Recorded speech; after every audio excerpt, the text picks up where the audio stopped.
저는 기아 타이거즈의 팬입니다. 야구를 참 좋아합니다. 하지만 지금까지 한 번도 야구장에 가보지 못했습니다. 언젠가는 한번 가까운 곳에 있는 챔피언스 필드에 가보는 것이 제 버킷리스트 중에 하나입니다.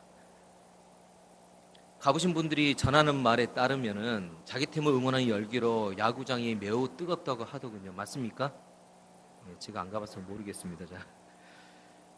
한 집에 엄마는 기아 타이거즈 팬이고 아빠는 삼성 라이온즈의 팬이었다고 합니다. 마침 기아와 삼성의 맞대결이 있어서 이 부부는 아들과 함께 야구장을 찾게 되었는데요. 엄마는 기아 타이거즈 유니폼을 입었고 아빠는 삼성 라이온즈의 유니폼을 입었습니다.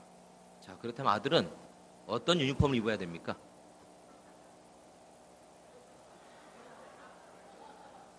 (2011년 7월 17일) 대구에서 열린 기아와 삼성의 경기에서 우연히 카메라에 잡힌 아기입니다.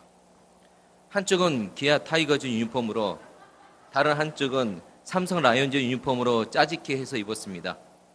네티즌들은 이 아기에게 삼태 아기라는 별명을 붙여줬어요. 삼성과 해태를 합쳐서 삼태 아기다. 운동 경기에서 팬을 나누는 것은 운동 경기의 재미와 흥을 위해서 필요하죠. 하지만 이 편가르기가 우리 일상회로까지 이어지는 것은 문제가 있다고 생각합니다. 물론 사람들은 저마다의 생각과 기호가 있습니다. 우리는 이것을 나와 다르다 그렇게 이야기를 합니다. 그런데 나와 다름을 틀린 것이다라고 말할 때 편가르기가 시작되는 겁니다. 편가르기를 하게 되면 나와 너는 서로 적이 됩니다. 그러면 우리가 살고 있는 삶은요 곧바로 전쟁터가 되고 마는 거죠. 그리스 신화에 등장하는 프로크루스테스가 있습니다. 느리는 자 또는 두드려서 펴는 자라는 뜻을 갖고 있는데요. 프로크루스테스는 아테네 근처의 캐피소스 강가에 살면서 지나가는 나그네들을 집에 초대하여 침대에 눕히고는 침대의 길이보다 짧으면 다리를 잡아 늘여 죽이고 침대의 길이보다 길면 어때요? 다리를 잘라버려서 죽였다고 합니다. 이 신화에서 프로크루스테스의 침대 또는 프로크루스테스의 사고방식이라는 이 단어가 생겨났습니다. 이 말은요, 자기가 세운 일방적인 기준에 따라서 다른 사람들의 생각을 억지로 맞추려는 아집과 편견을 비유하는 관용구로 사용이 되어집니다. 예를 들면 이런 것이 있습니다. 사위가 집안일을 하면 기특합니다. 하지만 아들이 집안일 하면 어떻습니까? 분노합니다. 딸의 시어머니가 오실 때는 어른이 주책 없는 거예요. 하지만 당신이 아들 집에 오는 것은 당연한 겁니다. 우리 아들 집이니까. 바로 이런 것들이 프로크루스테스식 사고의 방식의 한 예입니다. 정치권에서도 편가르기를 하여 자기 편이면 무조건 옳고 남의 편이면 무조건 잘못된 것으로 접근하는 태도를 보게 됩니다. 이런 이유부터 편가르기를 하게 되면 세상살이가 매우 시끄럽습니다. 나라와 나라가 대적하고 공동체와 공동체가 갈등하고 집단과 집단이 대립하게 되죠.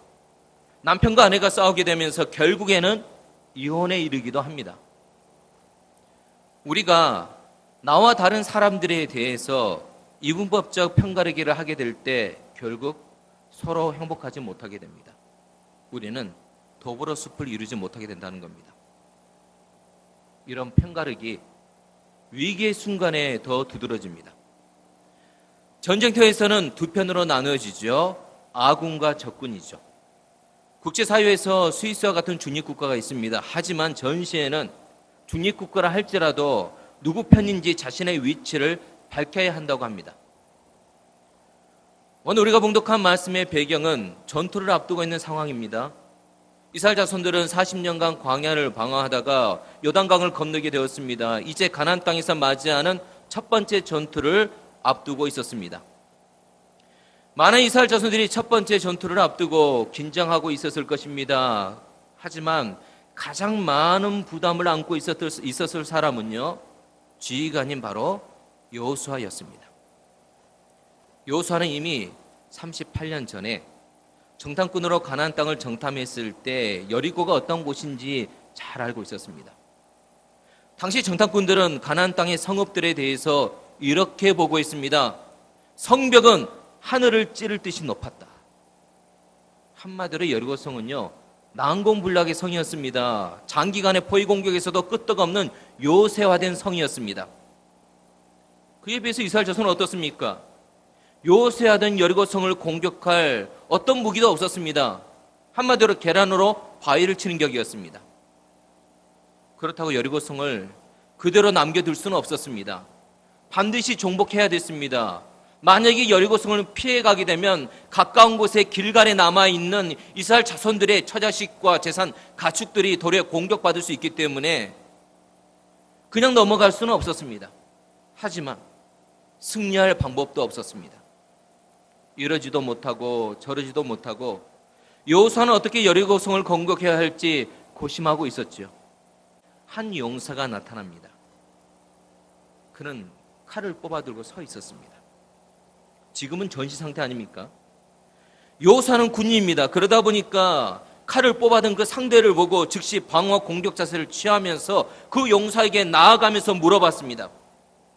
너는 우리를 위하느냐, 우리의 적들을 위하느냐? 한마디로 이렇게 물어보는 거죠. 너는 어느 편이냐? 우리 편이냐? 아니면 우리의 원수의 편인가? 그렇게 물어보는 겁니다. 위기의 순간에 여호수아는 편가르기를 하고 있는 거죠.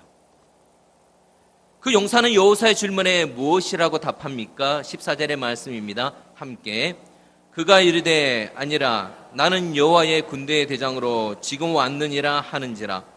여호수아가 얼굴을 땅에 대고 엎드려 절하고 그에게 이르되 내 주여 종에게 무슨 말씀을 하려 하시나이까?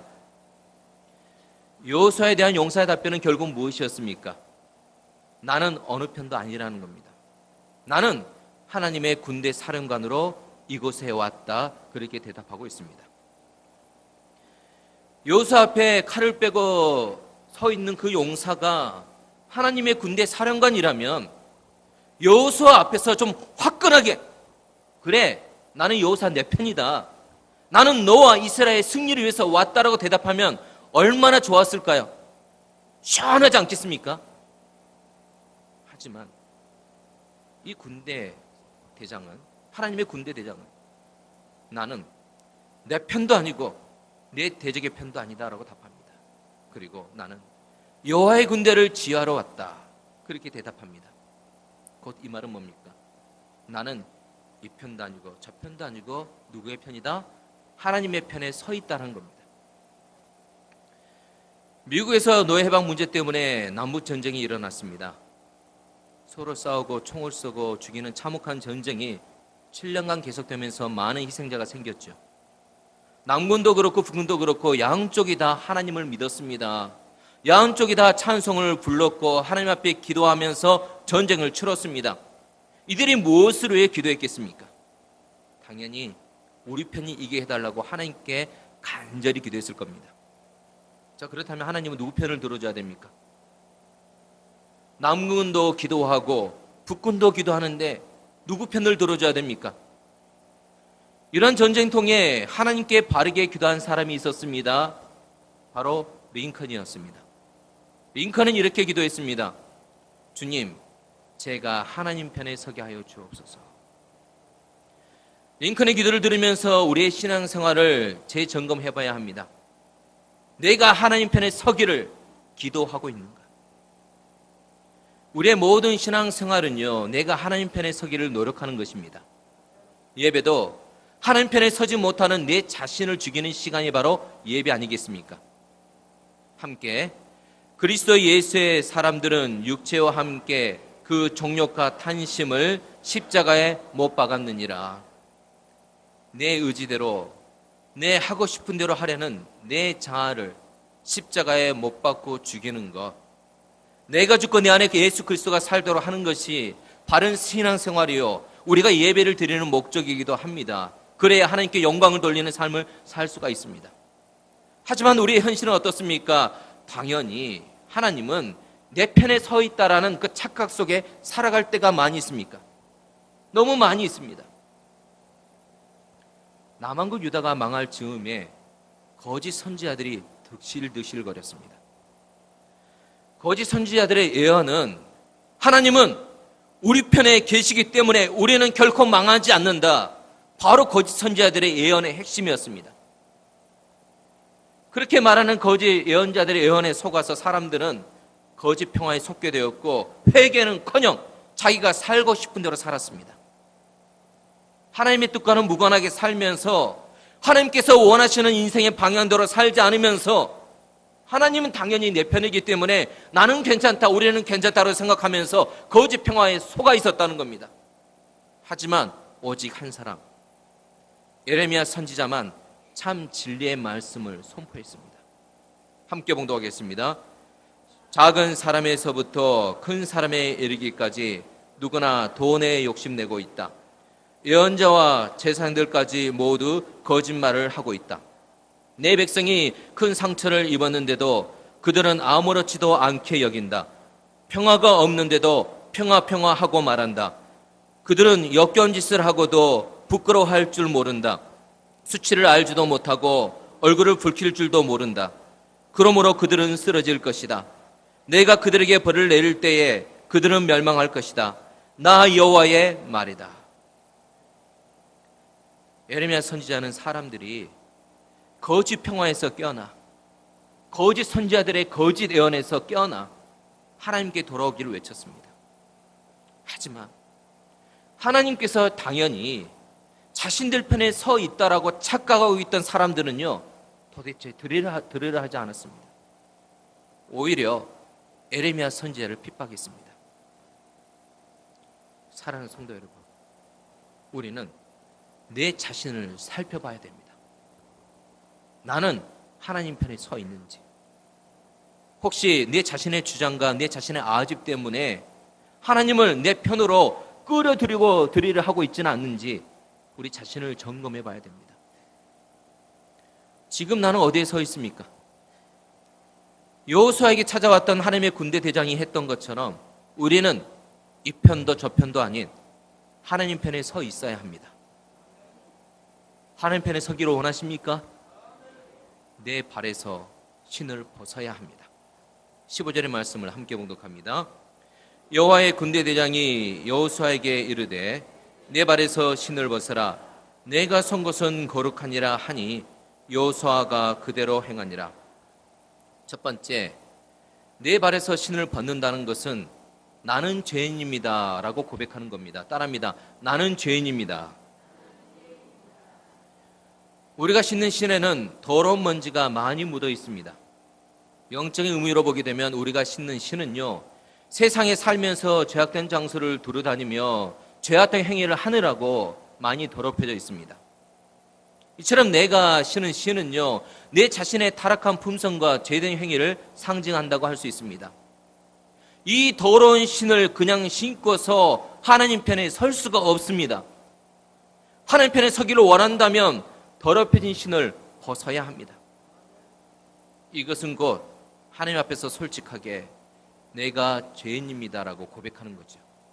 그러면 우리는 하나님의 은혜로 죄에서 승리할 수 있고 하나님 편에 서게 됩니다. 누가복음 18장에 보게 되면 성전에 기도하러 간 바리새인과 세리가 나옵니다. 바리새인은요, 자신의 신을 신고 하나님 앞에 섰습니다. 그래서 어떻게 기도했습니까? 기도하면서 자기 자랑만 했습니다. 거기에 그치지 않고 다른 사람을 정죄했죠. 반면에 세리는요, 자기의 신을 벗고 하나님 앞에 섰습니다. 그래서 그는 이렇게 기도했습니다. 두 손으로 얼굴을 감싸며 감히 고개도 들지 못한 채 하나님, 저를 불쌍히 여겨 주옵소서. 이 죄인을 용서해 주옵소서. 누가복음 18장 14절의 말씀은 이 두 사람의 기도를 이렇게 평가합니다. 함께 하나님과 바른 관계가 되어 집으로 돌아간 사람은 세리였다. 나는 죄인입니다라고 고백하는 것은 내 약점을 하나님 앞에서 인정하는 것이고 내 악함과 부끄러움, 추함을 하나님 앞에서 고백하는 겁니다. 그럴 때 우리는 하나님과 바른 관계가 되는 겁니다. 하나님과 바른 관계에 되어야만이 우리는 하나님 편에 서게 된다는 겁니다. 두 번째, 내 발에서 신을 벗는다는 것은 나는 주님의 종입니다. 이렇게 고백하는 겁니다. 함께 나는 주님의 종입니다. 당시의 풍습에서 신을 벗는다는 것은 종이 된다는 의미를 갖고 있습니다. 종이 된다는 것은 주어가 나에서 어떻게 해요? 주인으로 바뀐 겁니다. 인생의 주어가 내가 아니라 주인이 되는 겁니다. 존 스토트 목사님이 마지막으로 출간한 책이 있는데 제자도라는 책입니다. 그 책에서 스토트는 그리스도인들은 8가지 영역에서 제자도를 실현해야 된다고 말했습니다. 그 중에 첫 번째로 꼽은 제자도가 세상에 대해서 불순응해야 한다는 겁니다. 주님의 제자라면 마땅히 세상 정신에 항거하면서 불순응하면서 진리에 헌신해야 한다는 겁니다. 그 책에서 존 스토트 목사님은 불순응해야 할 4가지 항목을 지적했는데요. 그 중에 하나가 나르시시즘입니다. 자기를 특별히 사랑하는 이기주의 정신입니다. 나만을 사랑하는 이기주의 정신, 바로 우리가 불순응해야 될 정신 중에 하나입니다. 지금 우리가 살고 있는 세상은 내가 주인이 되는 이기주의가 판을 치고 있습니다. 서로 자신이 주인공이 되려 하죠. 서로 주인공이 되는 이 세상 속에서 신을 벗는다. 그 의미는 무엇입니까? 한마디로 세상과 역행하는 겁니다. 내가 주인공이 되는 것을 포기한다는 겁니다. 이것은 내 인생의 주어를 바꾼다는 의미입니다. 내 인생의 주어를 나에서 하나님으로 바꾸는 것입니다. 이전까지 여호수아는요, 자신이 가나안 정복 전쟁의 총사령관으로서의 책임을 맡고 있다고 생각을 했습니다. 그래서 여호수아는 고심했던 거예요. 어떻게 총사령관으로서 잘 지휘해서 여리고 이 정복 전쟁에서 내가 승리할 수 있을까? 그런 고심하고 있었습니다. 하지만 하나님은 여호수아에게 뭐라고 말씀하십니까? 내 신을 벗으라. 총사령관의 지휘권을 벗어놓으라는 겁니다. 총사령관의 권리를 포기하라는 겁니다. 오직 주의 종의 자세로 주의 지혜에 순종하라는 겁니다. 하나님이 여호수아에게 말씀하는 겁니다. 총사령관으로서 자신의 권리를, 너의 권리를 하나님께 넘겨드리라. 하나님께서 가나안 전쟁의 지휘권을 갖게 되었을 때 여호수아는 오직 종의 자세로 하나님의 말씀에 순종하게 되죠. 내 신을 벗으라. 내 발에서 신을 벗으라.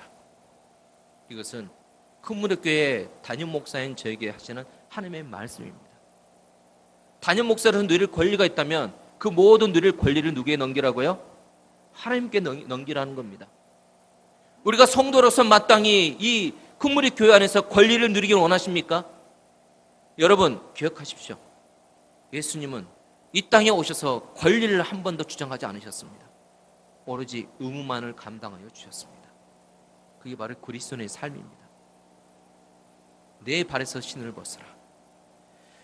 여호수아의 인생의 주어를 나에서 하나님으로 바꾸라는 겁니다. 내 인생의 주어가 나에서 하나님으로 바뀌어질 때 우리는 하나님 편에 서게 됩니다. 여호수아가 신을 벗었을 때 어디에 서게 될까요? 15절의 말씀을 다시 한번 봉독하겠습니다. 15절입니다. 시작. 여호와의 군대대장이 여호수아에게 이르되 내 발에서 신을 벗으라.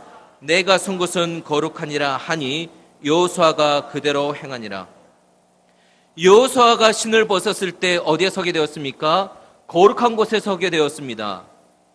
하지만 분명 지금 여호수아가 선 곳은요, 가나안 땅입니다. 그렇죠, 여러분?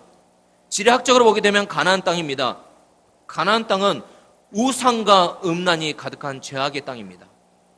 거룩하고는 전혀 거리가 먼 곳이죠. 그런데 하나님은 그곳을 어떤 곳이라고 부릅니까? 거룩한 곳이다. 왜 그렇습니까? 거룩하신 하나님이 그곳에 계시기 때문에 그렇습니다. 아무리 악한 것도 구제에 불능인 것도 항무제와 같은 것도 거룩하신 하나님이 계시면 변화되어집니다. 하나님이 다스리시는 거룩한 곳은 하나님의 뜻과 비전이 이루어지시는 곳입니다. 그래서 큰무립교회를 위해서 기도합니다. 함께 시작. 큰무립교회가 하나님이 다스리시는 거룩한 곳, 하나님의 나라가 되게 하옵소서. 그러면 다 됩니다. 그러면 큰무립교회에 주신 하나님의 비전이 다 이루어집니다. 내 마음과 삶을 위해 기도합니다. 함께 내 마음과 삶이 하나님이 다스리시는 거룩한 것, 하나님의 나라가 되게 하옵소서. 그러면 다 됩니다. 그러면 내가 예수님을 닮은 그리스도인답게 살 수 있습니다. 염려거리와 낭만거리가 있습니까? 그러면 기도하시길 바랍니다. 함께 하나님 아버지, 내 문제를 다스려 주옵소서.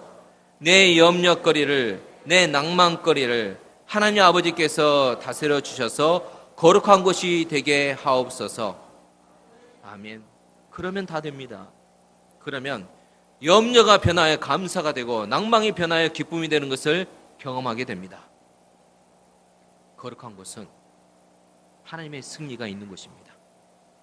그렇기에 거룩한 곳에 서 있다는 것은 승리의 땅에 서 있다는 의미이죠. 여호수아는 전쟁을 하기도 전에 이미 승리의 땅을 받고 있는 겁니다. 여호수아는 어떻게 가나안 정복 전쟁에서 이스라엘은 어떻게 승리할 수 있었습니까? 다른 게 아닙니다. 승리의 편, 하나님 편에 서 있었기 때문에 그렇습니다. 사랑하는 성도 여러분, 진정으로 우리 인생에서 승리하기를 원하십니까? 그러면 승리의 편에 서십시오. 100% 승리를 주시는 하나님 편에 서시길 바랍니다. 내가 하나님 편에 서게 되면 하나님은 내 편이 되어주십니다. 하나님만 내 편이 되어주시면 아무것도 두려울 것이 없고 염려할 것이 없습니다. 시편 124편을 오늘 말씀과 연관해서 함께 읽어보겠습니다. 시작. 사람들이 나를 치려고 일어설 때에 여호와께서 내 편에 계시지 않았더라면 나는 어떻게 되었을까?